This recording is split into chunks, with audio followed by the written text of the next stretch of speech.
What if nobody ever died again? Not you, not your dog, not the flowers in your yard. Nothing. Not ever. It sounds like the best gift in the world. But stick with me for 5 minutes, because this gift might be the worst thing that ever happened to us. Let's imagine one normal Tuesday. You wake up, you brush your teeth. Everything feels the same as always, except for one tiny difference. Today, death stopped working. Old age can't hurt you anymore. Sickness can't hurt you anymore. Even accidents just don't finish the job. Every human, every animal, every living thing on Earth just keeps going, forever. Sounds amazing, right? Let's actually think it through, because forever is a lot longer than it sounds. Right now, about 8 billion people live on Earth, and every single day, about 385,000 new babies are born. Normally that's okay, because normally people also die every day. It's like a bathtub. Water pours in from the birth faucet and drains out from the death drain. The water level stays about the same. But now, we've plugged the drain. The people, never stop coming in, but nobody ever leaves. In just 1 year, that's over 100 million more people.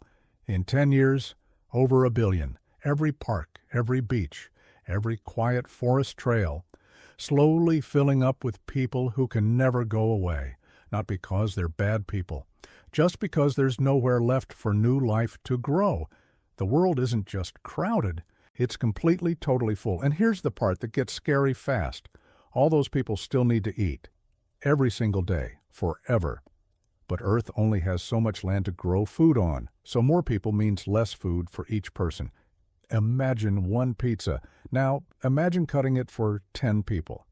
Now cutting that same pizza for 10 billion people. Everyone gets a crumb. Clean water runs out the same way. Rivers get pulled thinner and thinner until one day they're just gone. And here's the twist nobody expects. Not dying doesn't mean not suffering.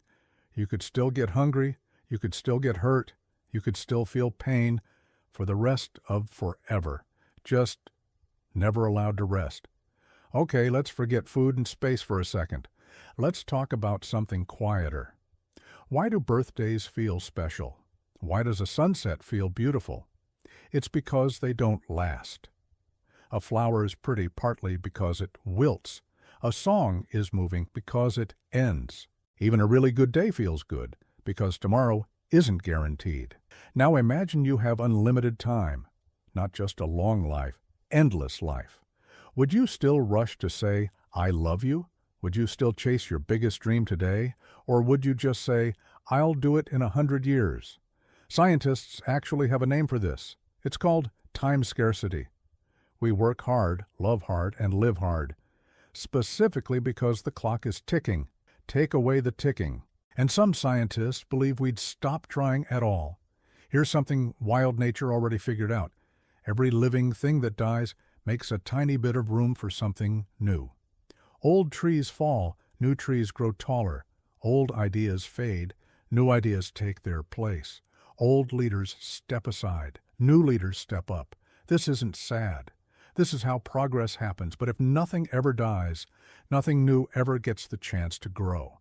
The same people would hold the same jobs forever. The same leaders would make the same choices forever. Even bad ideas would just stick around because the people who believed in them never left either. Nature isn't cruel for including death. Death is actually nature's way of hitting refresh. So here's the real question. If I offered you this right now, forever life, no sickness, no ending, would you actually say yes? Because forever means outliving everyone you love, your parents, your best friend, your pet. Watching every single person you know disappear while you stay exactly the same. Forever means every mountain gets climbed, every song gets written, every first you'll ever have happens in maybe the first 100 years. Then what? 10,000 more years of nothing new? Maybe endings aren't the enemy.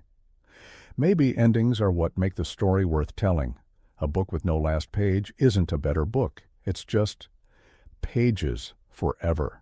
Nobody remembers a story that never ends. We remember the ones that mattered enough to finish. So maybe death isn't the opposite of life. Maybe death is the thing that makes life, life. The reason a hug feels warm, the reason a sunset feels important, the reason today actually matters. Not because it lasts forever, but because it doesn't. So next time someone says, "I wish I could live forever," maybe just ask them if they've really thought it through. If this made you think differently, even for a second, hit subscribe. Because we ask what if every single week. See you in the next one.